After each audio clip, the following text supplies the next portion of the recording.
SWEATCAST. My name's Steve, this is Paul, this is Sam, this is this guy who keeps coming on to all the SWEATCASts. Alan! Today we're going to talk about weight loss supplements and this murky world of powders and tablets and pills and this thing and that thing and the distributor for this and the distributor for this. And I think today someone is going to massively get on the soapbox about this because it is a real contentious issue. Everyone limbered up and ready for it. Okay, so I'm about to piss all over this place. what? Someone give me a bit of background. So give me a bit of background about what weight loss supplements are being used. There's a lot of different things on the market that are advertised as weight loss supplements. That goes from fat burning pills that are meant to increase your metabolism to meal replacement shakes to tapeworm eggs that you can tapeworm, buy. that's a new one. Raspberry ketones, don't know about tapeworms. All these different things that are supposed to help you lose weight.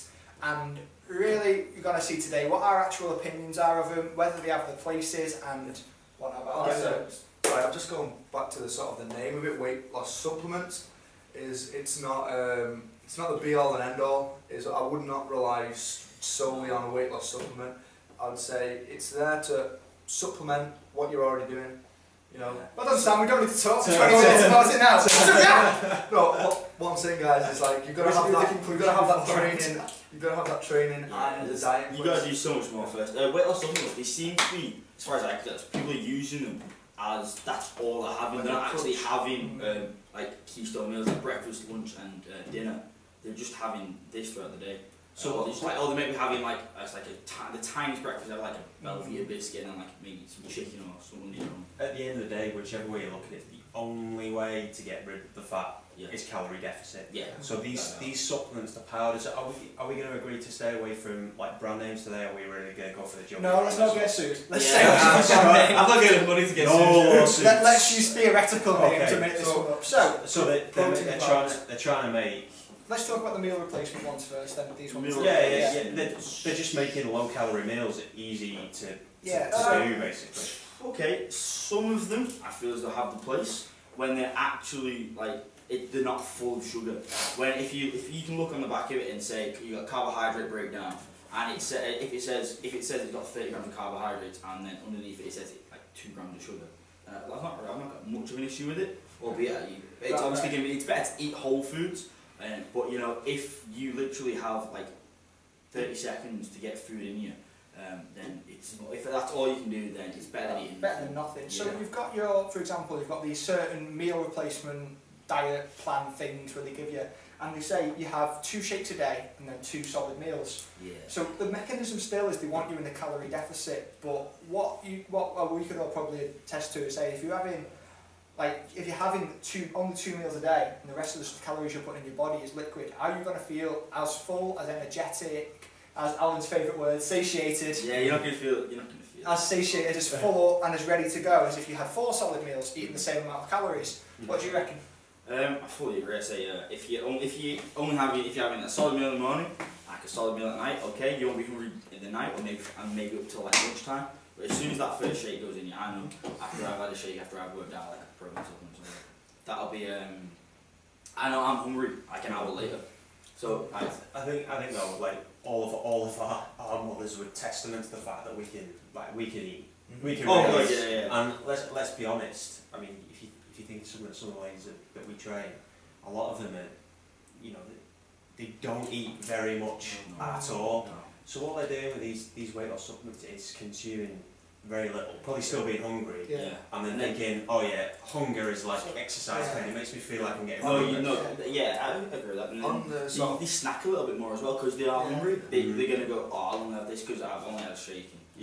I'll pick it up. On sort of meal replacement on that side of it, the sort of what it's made up of is it can be empty calories. Like as Alan said, some of them might be made up of sugars, which if you're taking in like Post mentioned one for example where it's 2 full meals, well 2 sort of whole meals and 2 sort of liquid meals. If you're sort of taking them 2 liquid meals and they might not have the sort of protein, carbs, fats breakdown that would be ideal. Such as fats, you need them for brain function. You know, you might not get that, so you sat at a job and say if your job's typing or whatnot, and you sat at a desk and you're not functioning properly in the brain, you're not going to be able to do that job to your 100% capacity. And that can affect your sort of day-to-day life. You know, you get home and that might be why you're feeling sluggish, tired. Food is just about weight and hunger, isn't it? That's not the only reason that we have food. It's keeping everything, like this whole machine working. If you want a good metaphor for that, it's like when you've got a Samuel's metaphor of the day. A car, you know, you put the right fuel in it to fuel the car. You don't put diesel in a petrol car. And it's the same. Why do we mistreat our bodies and put the wrong fuels in? Because surely, if someone's just having, say, a sugary shake, or say like they've got the breakdown of these supplement shakes, we'll probably look it up and get a real number. But for example, say they've got 20 grams of protein, 15 grams of sugar, 2 grams of fat. How is that going to make them feel? This is a meal according to these diet plans. How is that going to make them feel 2.5 hours, 3 hours after of it? That is going to make you feel like shit. What's going to happen is you've got that high spike, you've got that nice... you feel alright for like maybe like an hour after it. I don't know if you'd feel like, I don't know if you'd feel alright. I think I'd feel pretty good like with that amount of sugar and then you crash on that. Because what you've got hormone in your body called insulin. Insulin's like the gatekeeper. It knocks on your cells and puts in the nutrients. So if you have protein and sugar, they are both known to spike insulin like crazy. So if you spike your insulin, that's going to quickly get the nutrients into those muscles, so it's going to quickly sizzle out, and you're going to start feeling hungry. And you know you're not going to feel the benefit as if you had something with the fats and the slower digesting carbohydrates in there. It's like that 2 o'clock low after having a sandwich at lunch. It's Oh, like where everyone's sat at the desk getting the nods like this, and it's just because it's not something that's going to keep your sugar levels like really balanced. No, it's going to be like that. For us, like sort of the jobs we do, we're pretty sort of flexible on eating times. I know obviously when we've got busy schedules. It's kind of hard to fit their meals in, but say if you're working, and I know for a fact, like if I know one person on the 6-week boot camp challenge, I won't mention any names, but they start work at 12 and finish at 5. But that's not ideal eating hours because they're tough and then they'll get a half an hour break, which is tough. And how do you suggest? So what would you suggest for somebody with that sort of time scales when a meal replacement would be ideal because of the times, but can we suggest something that would be more beneficial to them? The way I'd go, so you've still got, so you say 11 till 5. 12 till 5. 12 till 5, okay. So you eat in the morning, so you get breakfast, you have like a slightly earlier lunch, okay. Then halfway through your shift, you can have like the potential, like, so you got like a half-hour window, you can either have like a meal replacement, or you can have like another whole food, half an hour is plenty of time to eat, but eat inside like 10 minutes. And as soon as you can, have like a meal when you get home. Then that means you've got like calories spread over the day. You're not going to have like massive peaks in because you're having constant food intake. Yeah, definitely. My approach for that would be if you know there's going to be a long period where you can't eat, say more than 4 or 5. You know, there's the whole eat every 4 hours. If you know you can't eat for 7 hours. An option also would be if you get a lot higher fat, or if you eat a lot of sort of your saturated fats, that's going to keep you going. Yeah, your nuts, your butters and stuff. I know people are scared of these foods, but in reality, too much fat doesn't make you fat, too much carbs doesn't make you fat. Rewind. Carbs don't make you fat, and fat doesn't make you fat. Too much of each does make you fat. So, but if you could have the saturated fats in there with this meal before your long period without eating, that's going to keep you satiated for a longer period of time, rather than having something sugary. Yeah, like just going back to your point you said before about having like drinks with sugar in it. If you consume food through a liquid state that is high in sugar, it promotes greater energy, greater retention of fat. So it goes, so you digest it quicker, and it goes pretty much straight to your hips. Your body doesn't have to digest. A minute on the lifetime. It's pretty much like that. Because you're not chewing, like your digestion system doesn't have to work as hard. You know. There's less. Easier broke down when it's in a liquid form. So. You know, you're gonna put it, like I said, with the insulin again, it's going to go straight into the cells, whether that's going to be a muscle cell or generally a fat cell. Moving on from sort of a little off topic, but weight loss. Not like us. Could you imagine? Did you get the script? Script? I got a video of you singing the script. Going back to the Please don't. Karaoke Fridays. We've talked about the meal replacement now. What's your guys' opinion on these thermogenic fat loss pills, weight loss pills, T5, T4, T6, T everything? I don't understand. But T time. What's your tea time. Yeah. T-boat time. So do they work? Why do people take them? Well, I suppose the science sort of works. It creates a heightened sense of stress inside your body, so that your body is demanding energy all the time. However, long term, if your body's always in that elevated stress state, the stress response isn't going to work, and it's the stress response we need to get rid of fat. So all you're doing is you're elevating the threshold at which your body starts to lose weight. It starts to kick in and go, right, let's use some of this stored fuel. Yeah, definitely. I think the way it's going to work is it increases your heart rate. So the theory is behind it is if you increase your heart rate, increases the amount of energy your body needs at rest, you burn more calories. But at the same time, if I'm eating 5,000 calories more than what I need, I am not going to lose weight having a bloody magic pill, am I? So what do you guys say on that? What's your take? I say, you know, everything else, right? You shouldn't need it. If you're eating properly, eating consistently, just make sure you're getting like enough sleep. You don't need diet pills. I'd say they're marketed very well. Oh, extremely very well. They're selling something that doesn't need to be sold. Yeah. You always look, there's an asterisk and everything.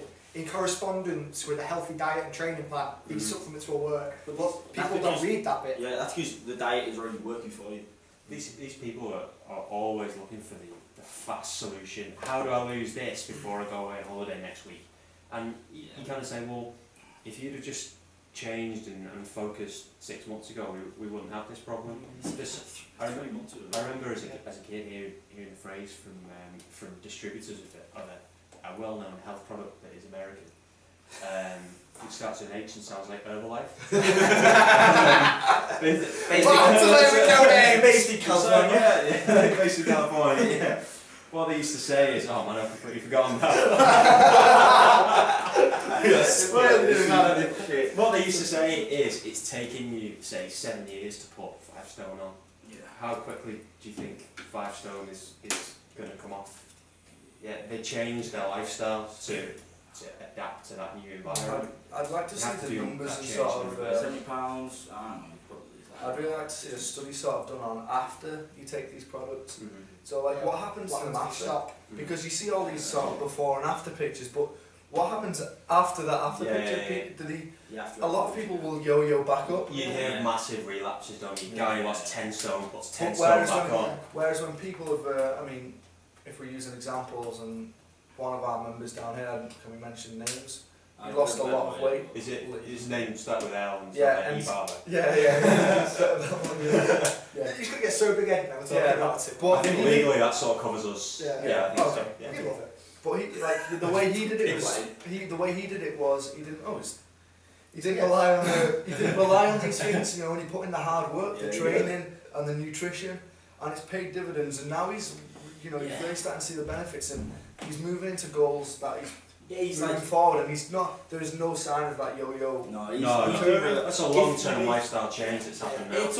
That's where you need to look at it. It's not a diet. If you look at like a diet, you are going to yo-yo back. There's a beginning and an end with a diet. There is a beginning and end with a diet. If you say, I'm doing this diet, you say, I'm going to change my nutrition. Nutrition, that's a lifestyle thing. That's the way you live. That's the way you prepare food, intake all your calories. That's the way you actually work around food. That's the best way to do it, you know. So what we're saying is powders, pills, all this sort of stuff which is designed to help you lose weight really quickly. Not necessary. Save your money and spend it on one of these lovely Sweat personal trainers. Cheers guys, remember to subscribe, like us on Facebook, we'll see you guys soon.